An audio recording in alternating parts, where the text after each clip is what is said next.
الله الجهر بالسوء من القول إلا من ظلم وكان الله سميعا عليما۔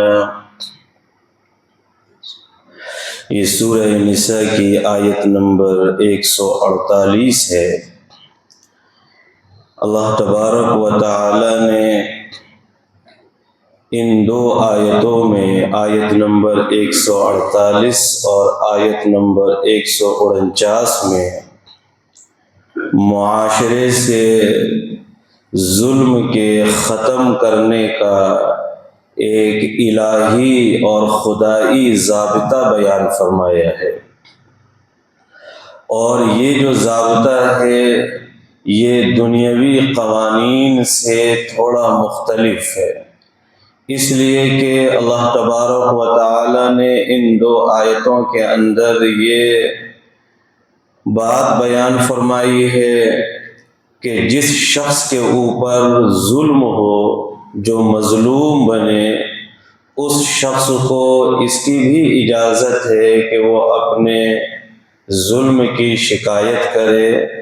اور اپنے ظلم کو زبان سے کسی کے سامنے بیان کرے۔ یہ چیز غیبت کے دائرے میں بھی نہیں آتی۔ اسی طرح سے اس کو اجازت ہے کہ وہ عدالت میں جا کر قاضی کے سامنے، جج کے سامنے اپنے ظلم کو بیان کرے اور عدالت سے وہ اپنے ظلم کے خلاف انصاف کو طلب کرے۔ اسی کے ساتھ ساتھ اللہ تبارک و تعالی نے ان دو آیتوں کے اندر اس بات کی ترغیب بھی دی ہے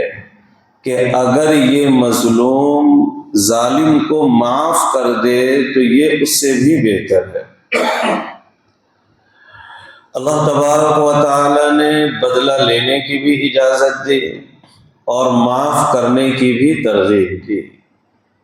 کبھی ایسا ہوتا ہے کہ بدلہ لینا مناسب ہوتا ہے ظلم کو ختم کرنے کے لیے،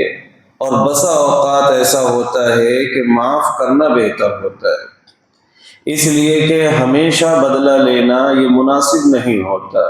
بدلہ لینے سے، عدالتی کارروائی سے اگرچہ انصاف بظاہر مل جاتا ہے، اگرچہ ظالم کے خلاف فیصلہ ہو جاتا ہے، لیکن ظالم اور مظلوم کے درمیان رشتے اس سے اچھے نہیں ہوتے، ان دونوں کے دلوں کی کدورتیں اس سے صاف نہیں ہوتی۔ لیکن اگر مظلوم ظالم کو معاف کر دے تو اس سے ان دونوں کے دلوں کی کدورتیں ختم ہو جاتی ہیں، ان کے آپس کے رشتے بھی اچھے ہو جاتے ہیں۔ تو اس طرح سے اللہ تبارک و تعالی نے ان دو آیتوں میں معاشرے سے کس طرح سے ظلم کو ختم کیا جائے اس کا ایک خدائی اور الہی ضابطہ بیان فرمایا ہے۔ اللہ کا ارشاد ہے لا يحب اللہ الجہر بالسوء من القول۔ اللہ تبارک و تعالی پسند نہیں فرماتے بری بات کو علانیہ طور پر زبان پر لانے کو، یعنی کوئی شخص بری بات زبان سے ظاہر کرے،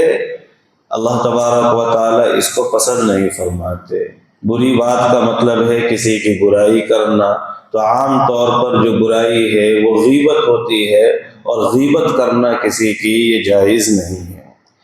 الا من ظلم، سوائے اس شخص کے جس پر ظلم کیا گیا ہے، جو مظلوم ہے، جس پر ظلم کیا گیا ہے، وہ اپنے اوپر ہونے والے ظلم کو بیان کر سکتا ہے،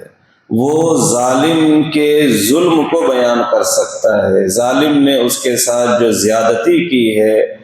اس زیادتی کو بیان کر سکتا ہے۔ یہ غیبت نہیں ہے اور یہ ممنوع نہیں ہے، مظلوم کے لیے اس کی اجازت ہے۔ وَكَانَ اللَّهُ سَمِيعًا عَلِيمًا، اللہ فرماتے ہیں کہ اللہ تبارک و تعالی سب سننے والے ہیں کہ کون کس طرح کی برائی بیان کر رہا ہے، علیمہ، اور اللہ تبارک و تعالی سب جاننے والے ہیں کہ کس ظالم نے کتنا ظلم کیا ہے، کون ظلم کر رہا ہے اللہ اس کو بھی جان رہے ہیں، اور کون برائی بیان کرتا ہے اللہ تبارک و تعالی اس کو بھی خوب سننے والے ہیں۔ لہذا دونوں کے لیے اس کے اندر یہ تعلیم ہو گئی کہ انسان ظلم کرنے سے بھی بچے اور دوسروں کی برائی کرنے سے بھی بچے، اس لیے کہ اللہ کو سب معلوم ہے۔ ان تبدو خیرا او تخفوہ، اگر آپ کسی نیک کام کو ظاہر کر کے کریں، او تخفوہ یا اسے پوشیدہ کر کے کریں، خفیہ طور پر کریں، او تعفو عن سوء، یا آپ کسی برائی کو معاف کر دیں، کسی ظلم کو معاف کر دیں، فإن اللہ کان عفوا قدیرا، تو اللہ تبارک و تعالی بہت معاف کرنے والے ہیں اور بہت قدرت رکھنے والے ہیں۔ یعنی اللہ نے یہ پیغام دیا ہے کہ اللہ تبارک و تعالی طاقت رکھنے کے باوجود معاف فرماتے ہیں، لہٰذا بندوں کو بھی اللہ کی صفت کے ساتھ متصف ہونا چاہیے۔ طاقت اگر ہمارے اندر ہو انتقام لینے کی، ظلم کا بدلہ لینے کی، پھر بھی ہم اپنا ظرف بڑا کریں، اپنا دل بڑا کریں اور ظالم کو معاف کرنے کا حوصلہ پیدا کریں، تو یہ زیادہ بہتر ہے اس سے کہ ہم ظالم سے ظلم کا بدلہ لیں۔